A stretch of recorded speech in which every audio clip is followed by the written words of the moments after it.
La pratique d'inviter les nations non musulmanes à se convertir à l'islam ou à payer la jizya avant de s'engager dans un djihad offensif trouve son origine dans le Coran sourate 9, verset 29.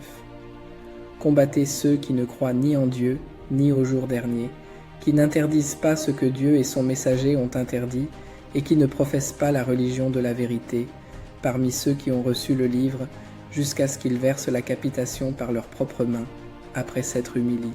قاتلوا الذين لا يؤمنون بالله ولا باليوم الآخر ولا يحرمون ما حرم الله ورسوله ولا يدينون دين الحق من الذين أوتوا الكتاب حتى يعطوا الجزية عن يد وهم صاغرون. Ce verset traditionnellement été initié par le prophète Muhammad. Son exemple a ensuite été suivi par les califes bien guidés et les dirigeants des empires islamiques et a été codifié dans la charia islamique. Après des rumeurs sur un regroupement de troupes romaines près des frontières byzantines, Mahomet mena son armée vers Tabuk, mais n'y trouva aucun ennemi. Il envoya alors une lettre aux chrétiens et aux juifs à l'est de Tabuk. Dans cette lettre, il les invitait à croire en l'islam ou à accepter de payer un tribut, la jizya, en signe de soumission et d'obéissance à Dieu et à son prophète. Mahomet soulignait l'importance de respecter ses messagers et offrait la protection de Dieu et la sienne en cas de soumission, tout en avertissant des conséquences d'une éventuelle résistance. Lettre à Négus, roi d'Abyssinie, Éthiopie. Mahomet atteste l'unicité de Dieu et l'absence d'associés ou de descendants divins.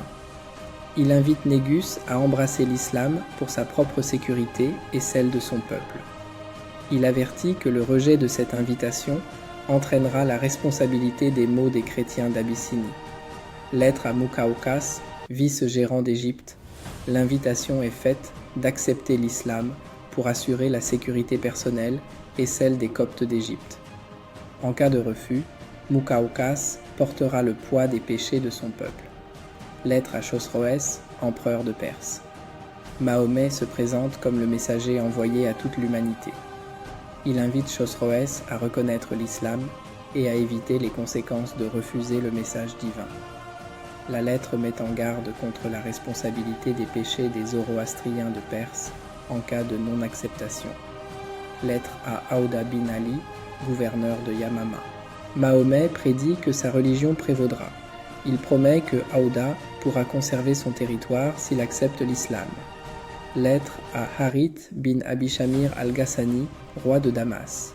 Cette lettre insiste sur la croyance en un Dieu unique. Mahomet lui garantit la conservation de son royaume s'il accepte la foi islamique. Lettre au roi d'Oman, Jaïfer, et à son frère Abd al-Jalandi.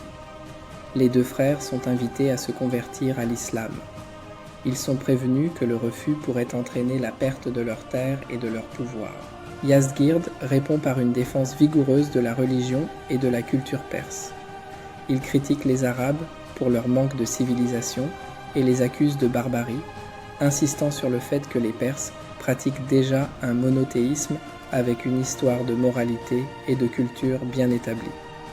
Il décrit l'islam tel qu'il le perçoit à travers les actions militaires arabes comme destructeur et contraire aux enseignements d'amour et de paix que son peuple suit.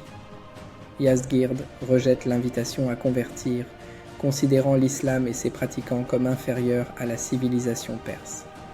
La dernière référence est une instruction du calife Oumar pendant la conquête d'Al-Basra, où il ordonne que les gens soient invités à se convertir à l'islam et s'ils refusent, ils doivent payer la jizya dans l'humilité ou faire face à la guerre.